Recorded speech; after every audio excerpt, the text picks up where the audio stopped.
Now, this is why a lot of people associate Legionella or Legionnaire's disease with air conditioning systems, but actually it's in any hot and cold water system. And this is why, you know, as I say, people get confused that it's only people who've got air conditioning that need to have a risk assessment. So we as human beings have created this Legionella problem by building water systems that can allow the bacteria to multiply and then disperse in fine water droplets that can be breathed into the lungs. It is breathing it into your lungs that causes the problem. You could drink it to your heart's content. Don't get me wrong, other bacteria may be pretty horrible if you drank it, but Legionella won't cause you that problem. But it is an opportunistic human pathogen, and certain groups are more susceptible. And those are the very young, people over 45, immunocompromised people, smokers, alcoholics, and men are more susceptible than women.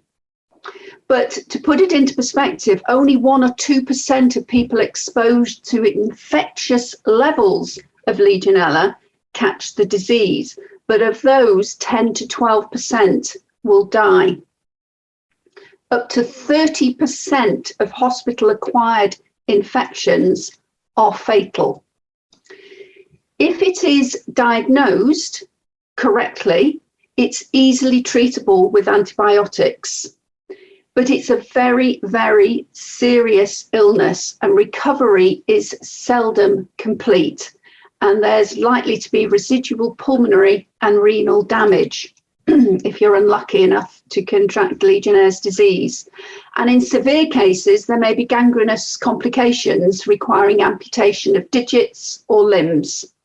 And permanent brain damage can also result from oxygen starvation during the illness. So not to put too fine a point on it, it's really important that we do these risk assessments. And to give you an idea, here are some of the outbreaks that have happened in the UK. So you can see Stafford, Gloucester, London, Barrow. Now, Barrow was, it was a walkway between a leisure centre and some shops, and it was their air conditioning system. Now, the reason air conditioning these days is not the problem that it was historically, is today's air conditioning is CFC gas cooled and not water cooled.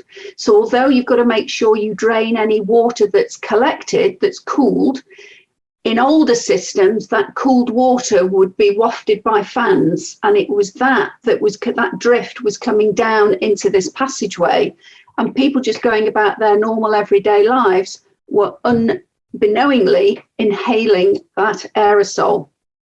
And there were 180 cases, and 7 of those were fatal. B&Q Bristol, back in 2008. Now, those of you who know me, I did work for B&Q for many years as a store manager before I came into the dental arena. But B&Q Bristol had a demo spa bath on display, and nobody actually knowingly contracted Legionnaire's disease, but a environmental health inspector happened to go in, saw it, inquired what control measures were in place, and because there were no control measures in place, it was felt the public were placed at sufficient risk, and B&Q were fined £20,000.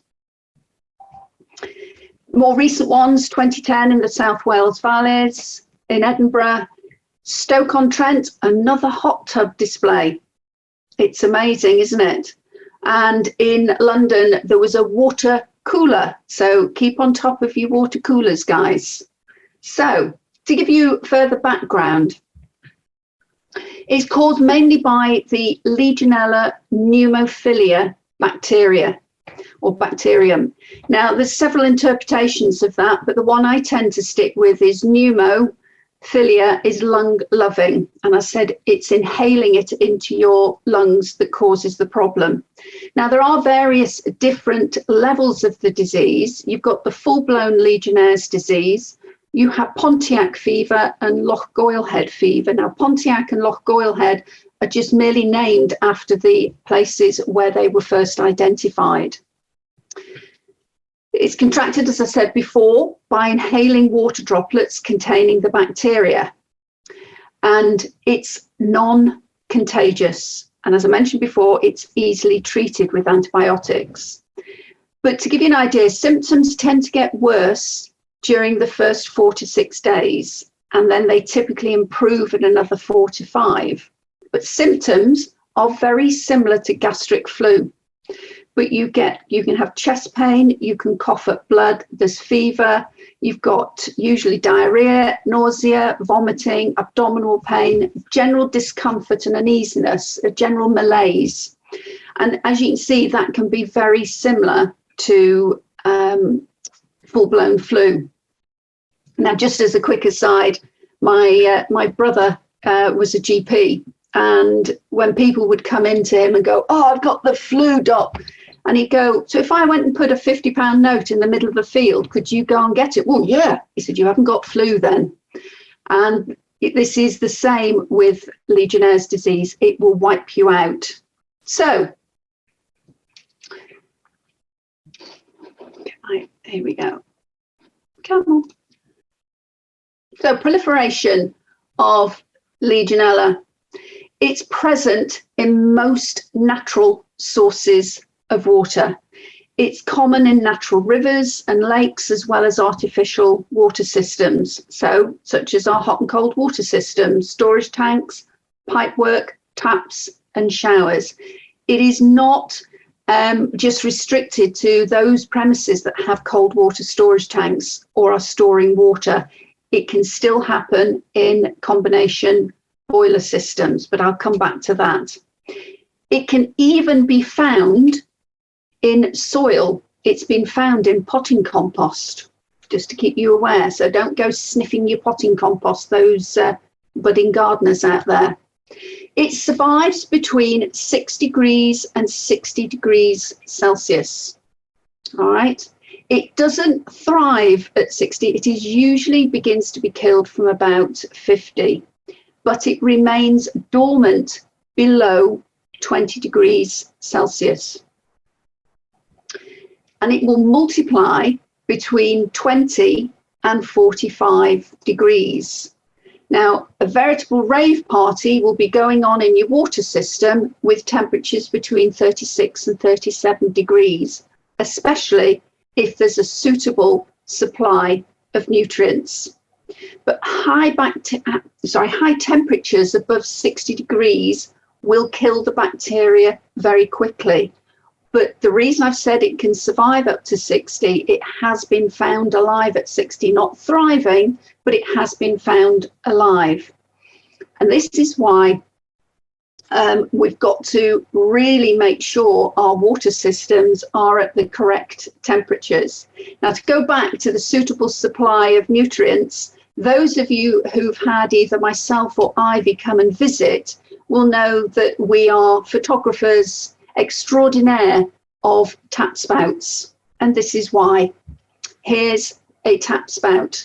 There have been worse, but here is quite a typical tap spout that we can find in premises. Those of you who've had us visit, we tend not to find that happening again unless there's been a change of the responsible person. And it's why Ivy and I are particularly keen on supporting you guys. If you ever have us to do your Legionella risk assessment, we always do, as you know from the introduction, we always do training before we leave. If you're not available at that time, we will do it retrospectively via Zoom. But if the responsible person changes in the 2 years before it's due again, then we will do that training again with the new responsible person at no further charge. It is really important that we allow, that we are there to support you. So Systems most at risk. You've got cooling towers. Well, that's not going to be something that is relevant to a dental practice. Air conditioning systems, I've mentioned those. Hot and cold water systems, which is the main one that we're here to talk about. You've got spa baths, jacuzzis and other pools in which water is agitated or recirculated, and other systems where water is stored between 20 and 45, and any system that produces an aerosol or spray. And that's particularly where we look at dental unit water lines. Now, people then say, but we're not producing any aerosol.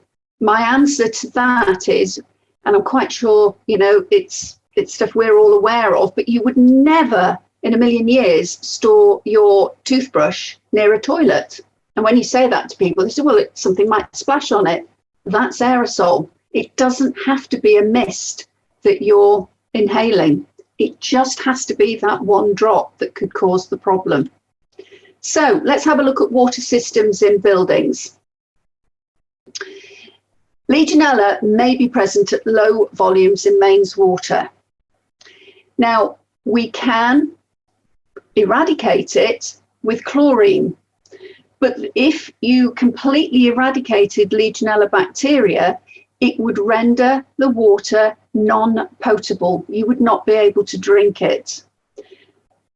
Some practices have their supplies from a spring or borehole water and hence aren't treated at all. And I've had premises like that. The water may originate from other systems. So you could be in someone else's building and you're not aware of where the water's coming from, and hence it could already be contaminated. So let's have a look at staff responsibilities. Let me just mention two other things. Two bits of legislation to be aware of is something known as ACOP L8, which is the approved code of practice for Legionella. And the other one is the delightfully named HSG 274 Part 2. Just trips off the tongue, that one. But that is the guidance document. Both of them are really big documents to go through. And, it's something that you've got access to them. You can download them if you suffer from insomnia. It's a great cure. You could download them and look through them yourself. But they are important documents. But that's why bringing in people like ourselves takes away that responsibility, because we've done the Legionella risk assessment for you. But this is when we go on to staff responsibilities. Now, management is not the practice manager. Management in Legionella terms are the people who own the business. You've then got an infection control officer. That could be the head dental nurse. It could be any of you. It might be the practice manager, but whoever, it might even be one of the dentists. But they need to be aware of their responsibilities. We then come to the responsible person. And responsible person here is in Legionella terms, and it is the person who takes the accountability for monitoring what is required following a Legionella risk assessment. And again, that could be any one of you. You've then got the competent person. Now, Ivy and I are no more competent than you as individuals, apart from maybe in Legionella terms, or definitely in Legionella terms, unless you've taken the qualification. And it is purely and simply in terms of Legionella. And there is a requirement for the Legionella risk assessment to be completed by a competent person. Now, back when the CQC wanted you to all to have Legionella risk assessments, as I say, my brother was a GP, and I happened across a memo that he was given by his local medical committee. And it basically read, if you think your water system's okay, then that's fine. That's all you've got to say in your risk assessment. No. So I contacted them and I said, look, use who you want, but please could I just come and talk to you about what you need to know and why. And as a result, we did become the preferred supplier in a few counties down in the southeast as a result of that meeting. Tradesperson. The responsible person and infection control officer are responsible for any tradespeople or contractors who come into your building are aware of their responsibilities. And a lot of the issues we can find is that when a plumber or heating engineer comes in, because a dentist, for example, might say the water's too hot, they'll turn the thermostat down. And that's particularly when you have a hot water cylinder that's only heated by immersion heaters, because over a period of time, those immersion heaters will burn out because they've got to keep the water at 60 degrees Celsius. But people say it's too hot and they turn it down. And that's when they put people at risk. But when it comes to managing the risk from Legionella bacteria in hot or cold water systems, one of the most important things to remember is this. It should always be abundantly clear who is responsible for which tasks. Confusion, misunderstandings, and omissions can easily lead to problems whereby Legionella and other potentially dangerous waterborne bacteria like Pseudomonas get forgotten, allowing them to quickly get out of control. So let's have a look at hazard identification. Cold water storage rising above 20 degrees Celsius, obvious because that's when the bacteria can begin to proliferate. And if cold water distribution rises above 20, it's the same. So if you've got a big building, particularly in the summer months, and you are, apologies to those of you who like us are sort of northern, those of you who may be in the south, your temperatures do tend to be a few degrees warmer. And particularly in the summer months, it's a problem because in the summer months, the water in the reservoirs are heated up. The ground's also heated up and the water comes through pipes in the ground. And then delivering into your premises, it's going to be higher in the summer, obviously, than it is in the winter. If you've then got a big building and not much cold water is drawn through, you can find your cold water storage or in the pipework can actually be above 30 degrees. And that's a problem. So if you find your cold water is taking quite a while to drop below 20 during the warmer months, my advice to you when you come in the morning is turn your cold water taps on so that you can replace the cold water that's sat in your pipework, and that will radically reduce any risk. If cold water storage tanks are allowed to collect sediment or develop biofilm on either on the tank's sides or the water surface, it can cause a problem, or if water throughput is stagnant for the same reasons I've just mentioned with pipework. Now, water supplied from mains is usually a better quality than that from a tank, but tanks can also be used to isolate processes from the mains, and that's when there can be a risk of contamination. But tanks, particularly in medical premises, they usually have multiple tanks to provide a reserve supply in the event of a mains, supply interruption. So, hazard identification. Here's a lovely tank for you, okay? This is an old one, it's a galvanized tank. Galvanized tanks rust, and that provides lots of nutrients for the bacteria. This one didn't have a lid. This was the top of the tank. This was the top of the water. This was around the ballcock. Tanks have to be covered and screened against dirt and vermin ingress. And when I say covered, they've got to have a tight covered lid, but there's an air vent in them so that if, obviously if it gets warm or water expands, the excess air can then escape from the tank and not cause it to bulge. But it has to be screened to prevent dirt and vermin ingress. Now, I haven't found any dead pigeons or rats in any cold water storage tank, thankfully, but have found plenty of spiders and cobwebs. And equally, they provide nutrients for the proliferation. So tanks should be inspected at least annually. So those of you who have tanks that are in lofts and not accessible, the accessibility is an issue because you need to have loft ladders. One of my clients, their access was in a toilet. It was a staff toilet and they had a suspended ceiling. So I managed to get my ladders into the toilet, had climbed to the top, but I couldn't extend them as high as I wanted to. I then, shouldn't be telling you this, but then put myself at risk by squeezing through the suspended ceiling and hauling myself up into the loft. There's no way I would ever expect any member of staff to do that. So if access to your loft is not possible, it's something that you have to get sorted, because the tanks do need inspecting annually and should be cleaned and disinfected if required. Cold water must not be susceptible to ambient warming.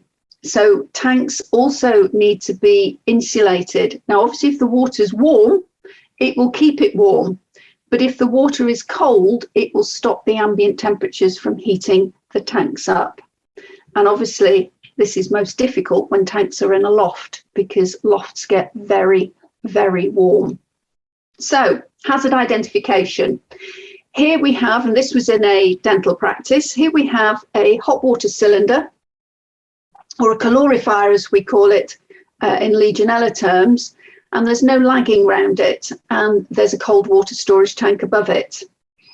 And you can see the cold water storage tank, and if you look carefully, you'll be able to see some sealing paper has dropped down. This was what the tank looked like inside, and there's a different view of the bacteria on top of the tank. Now, if I took a glass of water, or a glass, and took a scoop of the water out from where the water appears clear, you may not see any sign of any contamination. That's when Legionella is at its most dangerous, because if you inhale water that's contaminated, that's when you put yourself at risk. And this tank was at 26 degrees Celsius when I went there, and their hot water in their hot water cylinder was at 39. And the dentist said to me, well, it's not a problem, we don't use the hot water. But the patients do. The patients are going to wash their hands and run the hot water. So they were really, really, really putting their patients at risk. So here is another one from a dental practice. I mentioned cobwebs. There's some cobwebs for you. There was the water. Delightful, isn't it? I must admit, this happened probably, I think it was something like my 10th risk assessment following qualification. And when I sat next to this tank, I seriously questioned my judgment in doing this and putting myself at risk. Glad to say I've never had a problem, but I did hold my breath there. And if you see Ivy, she will usually have a mask on. So, hazard identification, hot water storage temperatures below 60. Hot water circulation temperatures below 55. Now I say 55, I know it says 50 there, but it's 55 in healthcare premises. And that's really important. Hot water heaters can scale up. So if you've got a hot water cylinder, they can scale up. Or if you've got what's known as a point of use water heater, which I'll show you shortly, they can collect sediment. And if they are not fitted with an anti-stratification pump, you get layering of temperature. Now, it's just a posh name for saying that cold water comes in at the bottom, hot water leaves at the top, so you're going to get different temperatures as you move up the tank. And if you've got a big cylinder, now the cylinders that most of you have are not going to be big cylinders, and hence you don't need a pump to circulate the water round to prevent this stratification. Those of you that have bigger systems may have something known as a secondary return, and that pumps the water back into the hot water cylinder, and so you get almost instant hot water throughout your practice rather than waiting for gravity to get the hot water to eventually reach the tap. And they're things that we check for when we come out. Now, as I say, you can have storage systems, which I've just mentioned, point of use water heaters and hot water cylinders, or you can have water direct from the mains, which is via a combination boiler. So both combination boilers and point of use water heaters represent a lower risk. Point of use because they store no more than 15 litres, and therefore the turnover is very high. And so you're not storing hot water for any great period of time. Same with the combination boiler, they heat water on demand. But to explain about a combination boiler, water passes between heat exchange plates, and that's how the water gets heated. When you turn a tap on, it fires the boiler up and the water begins to be heated. But what a combination boiler does, it shuts those heat exchange plates down. So then there's a dip in temperature. Then it fires them back up again. And it's that temperature that you want, because that's the temperature that the boiler is heating your water to. So if you've got a combination boiler, take your temperatures at the 1 minute mark, you know, be mindful of them from about 45 seconds onwards, because you will find as you hold your probe in the water, you will see a dip in temperature, then it will come up. However, you may also see a rapid rise when you first turn the tap on. And that's because when you turn the tap off, the boiler doesn't turn off at exactly the same moment. So you can get superheated water between the heat exchange plates because the water's not flowing. And if you're taking temperatures and you haven't seen that dip while you're taking your temperature, you're still on the point at which the water's coming through and it's on the rise. And that's from the previous spike where the boiler didn't turn off at exactly the same moment that the tap was closed. So if you're finding it's taking way over the minute for that hot water to be above 55, now, what I will say to you, if you can get 50,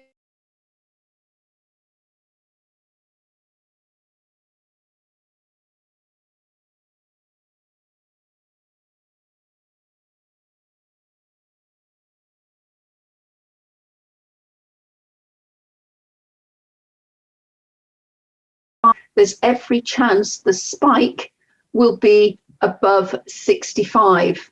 If it's above 65, the risk of scalding is radically increased. So this is why with the combination boiler system, although it should be 55, we will accept sort of 52, 53 from a combination boiler. Okay, so this is a hot water cylinder. I wouldn't completely accept this tank purely and simply because the lagging is not completely or the tank isn't completely covered by the lagging, so it's allowing heat to escape. By the same token, that's a big no. This is a good one because it's got a styrene foam insulation jacket around it, and these particular hot water cylinders we love. These are mains fed hot water cylinders, and as you can see, that red cylinder is the pressurizing vessel that allows the water, your hot water, to be stored at mains pressure. So you get your hot and cold water at mains pressure, whereas all the other cylinders you see there are fed by cold water storage tanks. So they're known as gravity fed systems. So you get a much slower rate of hot water coming out of your taps than you would with the cylinder on the bottom right. You'll also see a red pump there in front of that mains fed hot water cylinder. That is a secondary return pump. Okay, so here we go. Another hazard is dead legs in pipe work. So you can see a dead leg there in the picture on the left, and the water board will not accept a dead leg that is more than twice the diameter of the pipe. So the pipe there is 15 millimetre, which is the standard diameter of pipes that is in domestic hot and cold water systems. And so twice the length, you're talking about a 30 mil or 3 centimetre length. So I've been in premises where they've probably had a 7 centimetre length and they've had to cut it down. Okay, so dead legs in the pipework have to be removed because water cannot flow through them. So therefore it sits in the pipe. Those dead legs, more often than not, are in rooms rather in cellars, which the one on the right is. If they're in a room, ambient temperatures are in the room are likely to be above 20 degrees Celsius. So the water in the pipe is going to heat up to above 20. Bacteria can begin to proliferate. And if you think about a bottle of water, if I put a drop of blue dye in and didn't shake the bottle but walked away and came back, when I came back, you would see the dye had evenly distributed throughout the bottle. That's because water molecules are moving all the time. And so by the same token, with a dead leg, the bacteria can back contaminate into the rest of the system. So dead legs are really important to remove. And here, I say the one on the right is in a cellar. So Ivy and I will go wandering around lofts and cellars to look. If systems are poorly designed, maintained, or modified, so here's another cold water storage tank that looks a bit yucky. But the other thing to note there's a pipe coming back into the tank. If you have a gravity-fed system, it has to have a vent. And because if the hot water overheated and boiled, and I've been in a premises where that had happened, it will shoot up this pipe and be able to be released. So at least the tank's not going to, the hot water cylinder isn't going to explode. But by it venting hot water into a cold water storage tank, it will heat up the water in that tank. If you've then got a poor turnover, if you're not drawing much hot water throughout the day, then that tank is going to sit at a temperature above 20 degrees Celsius for some time. And if your water is not being stored at the correct temperature, if it's not being stored above 60, then you're going to be distributing hot water throughout your system that is likely to contain some Legionella bacteria. So new systems are not supposed to have a vent back into a cold water storage tank. But these days, most hot water systems that are installed would be installed using that mains fed system, that white hot water cylinder I showed you before. So what should happen instead is the vent should be direct to a drain via one of these the name's just gone from me, but by one of those little black plastic, I can't believe the name's just gone, I have to do this so often, but a tun dish. Thank you Ivy. So there's a tun dish, and so if it vents, you can see the water flowing through that. Not only will you hear it, but you will see it, and you know you've got a problem in your hot water cylinder.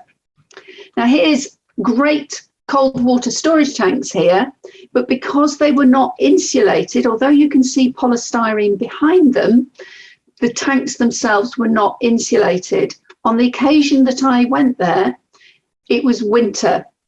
The water in those tanks was at 1 degree Celsius. They were so close to it freezing, and you can imagine the problems that would cause in your water system if that froze. So it's really important that cold water storage tanks are insulated. So shower heads, if any of you have got showers, make sure you check your shower heads to prevent them from getting a buildup of limescale or soap and slime, because that will lead to an increased microbiological activity. Your other one, though, a lot of taps have spray heads on them. And when you operate them, you get a very fine spray. Frequently, they are a type of tap that would be in your patient toilet. So if you have a fine spray in your patient toilets when you operate the tap, you've got to be ultra on top of it that you keep those tap heads clean. If any part of your system is left unused for 7 days or more, it's the same as if you've got a dead leg. And here was a classic example in a premises. You might just about be able to see something yellow in there. That is a bath that was used to store boxes and stock. There was no way you're going to get to the taps. So there was no way on this earth they were drawing the water through to prevent it stagnating in the system. Here's another classic, showers, because showers rarely get used in premises. People use it for storage. That's fine, so long as you flush water through that shower on a weekly basis. And you would do that, my advice would be remove the shower head and hold the hose so you can direct the water directly to the drain. And one people frequently forget is the outdoor taps, particularly in the summer. All right, in the winter, it's not much of an issue because the water stored in it is going to be below 20, but you should still draw at least a bucket of water through there on a weekly basis. So control measures, we control the release of water spray. You cannot do that with your dental unit water lines, and that's why we use disinfectant in the dental unit water lines. And there are many different types out there. Ivy and I, we are not connected with any company. One of the things I have always prided Yes Results for is that we do not take commission from anybody. So any advice we give is completely independent, and who you choose to use for your disinfectant is entirely up to you. But the two types that I like, Alpron is a good one, but anything with hypochlorous, HOCl. I particularly like hypochlorous because hypochlorous is it's what the body produces to fight infection. So if you inhale it or drank it, it's never going to cause you a problem. All right. So there's various companies out there, and a good company that has got all the due diligence done on their products is a company called Clean Cert. So if you want to look them up, do so. But if you're happy with your system, that's fine by us. But what we do ask is that you do dip slides, and I will come to that again. Avoid temperatures and conditions that favour the proliferation of bacteria. So avoid any temperatures that are above 20 and below 45. Avoid water stagnation. So ensure water is always going to be passing through your pipes or your cold water storage tank.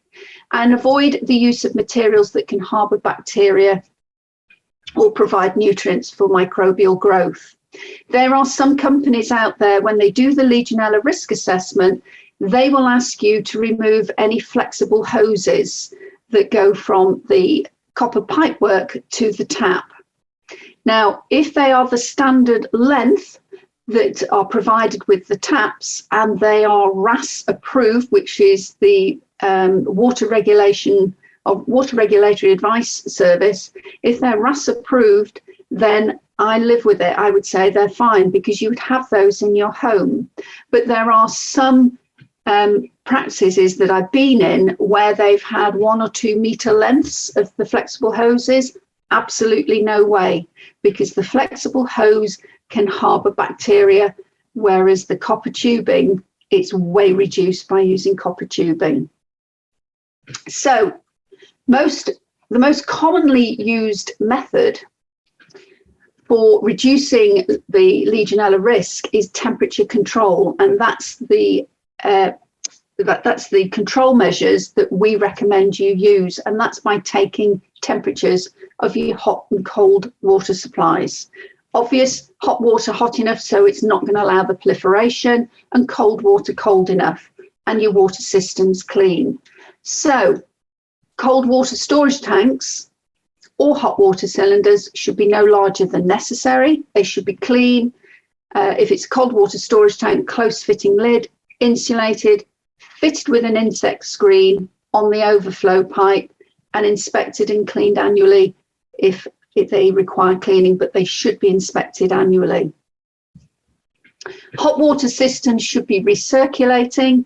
That's what I mentioned before, that if it's a larger system, you have a secondary return, and so smaller systems don't need that, because the force of gravity will get the hot water to all of your taps at the right temperature within the allowed 1 minute.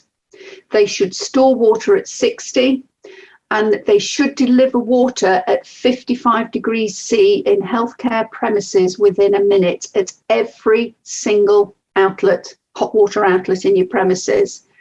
Pipes should be insulated. Not a lot you can do about it. If it's an old building, you can't access the pipes under the floor, but where you can see them, they should be insulated. And water temperatures get checked regularly according to your written scheme, and I will come to that. And it says upstream of any TMVs. A TMV is a thermostatic mixer valve which blends hot and cold water together, and I will show you some examples of those shortly. The thermostatic mixer valve is put in place to prevent scalding. So, cold water systems should store water below 20. Pipes should be insulated. It's within 2 minutes, water should be below 20. So, but this is why even in the summer, if you find that cold water is in the high 20s or low 30s when you first start to draw it, it may drop below 20 within the 2 minutes. So it is acceptable, but I wouldn't do that. I would still be flushing water through on a daily basis to replace the water, because if it's got to that sort of temperatures, you know, high 20s or low 30s, it's telling me immediately not much cold water is drawn through the water system on a daily basis. You must log any temperatures you take. The CQC, they now expect you to have a Legionella risk assessment, so they will look at your water log sheets now more than they ever did before. So make sure you're taking them and logging them, because if you're not, you will get a red breach of your CQC inspection. All right. So shower heads should be replaced or descaled regularly. Outlets which are not in regular use have got to be flushed through on a weekly basis, and that's where you flush them through for 2 to 3 minutes and you log it. As I mentioned, temperature monitoring schedule. The Sentinel outlets have to be checked on a monthly basis. The Sentinel outlets will be identified for you by your Legionella risk assessor, and they are the nearest and furthest outlets on the system, and you check those on a monthly basis. You also have to check thermostatic mixer valves. Now, here's some example of thermostatic mixer valves for you. And you've got an external valve is the one on the left, the middle one, and the one on the right. The valve is incorporated into the body of the tap. And what the valve does, it allows hot and cold water to come into the valve. It mixes in the valve. If the valve thinks, oh my goodness, this is too hot, it will allow more cold water in to keep the blended temperature that reaches your tap between 41 to 43 degrees is the norm. It can be lower. Frequently find it much lower in NHS premises, but it mustn't be above 46, because anything above 46 starts to raise the risk of scalding. And any thermostatic mixer valve should really be within 2 meters of the outlet they supply, but they should you should be able to get the temperature of the blended temperature of the tap should be such that the blended temperature can get, it settles within 30 seconds. When you're taking a temperature, you'll see it adjust by 0.1, 0.2 of a degree going up and down, and that's telling you that the valve's working, and that should happen within 30 seconds of taking the temperature. Okay. Storage of water in a calorifier or a hot water cylinder has to be taken monthly. Now, your Sentinel point your nearest sentinel point, which is your sentinel 1 point, should be the closest one to your hot water cylinder. So the temperature you're taking there is indicative of how hot the hot water is in the cylinder. If that's not above 60 or sort of at 59.8, 59.9, then you know it's not being stored at the correct temperature and we need to do something about it. On a 6 monthly basis, you do a mains water temperature test. Well, actually, you're doing that every month because you're taking sentinel outlets. So you will be aware of when that's getting warmer, but there's a requirement to record it on another sheet every 6 months. Every 6 months, you've got to take a temperature in the cold water storage tank. And any low volume point of use water heaters, and here's an example of one, and there's a different type there, and there's a different type there. All of those are types of low volume point of use water heaters, but they mustn't exceed 15 litres. If they're above 15 litres, then they need to be treated as a hot water cylinder or a calorifier. So on a weekly basis, all infrequently used outlets have to be flushed through. Every 3 months, you've got to check any flexible hoses or spray taps. And in some decon rooms or LDUs, we will see the type of tap that you can pull it out and it's on a flexible hose as well. So you've got to treat that as if it's a shower. You've got to check all remaining outlets on an annual basis. So what I personally would do, rather than try and check them all on one day, unless you're a small premises, is you're checking the sentinel outlets monthly, count up all the remaining outlets and divide by 12. So I would do an extra 1 or 2 outlets a month, then it's not as big a task for you. Your hot water cylinder, if it's never been drained, you should at least get a plumber or heating engineer to come in and drain that at least once every few years. It's supposed to be annual, but if, as in most cases, it's not been done ever, then get it done and get your plumber or heating engineer to video the water as it finishes draining out. Because then if it's all sludgy and horrible, you know you've got to clean and disinfect your water system. But if it's nice and clean and hadn't been done for years, it's not going to need doing again, so long as your hot water temperatures are at the right temperature, so it's storing at 60. You've got to check the cold water storage tank on an annual basis, as I've mentioned earlier, and test the temperature at all other outlets, because some cold water storage tanks do supply other outlets and not just the makeup to the hot water cylinder. Your Legionella risk assessor should provide you with a schematic drawing. Now, a lot of the ones that Ivy and I see are just like line drawings, and you've got to try and work out what on earth they're trying to say. We do them like this so that you can see it looks like a toilet, because the icon is of a toilet. You can see it's a sink with a hot and cold tap because you can see the hot and cold taps. So we try to make them as logical and easy to read as possible.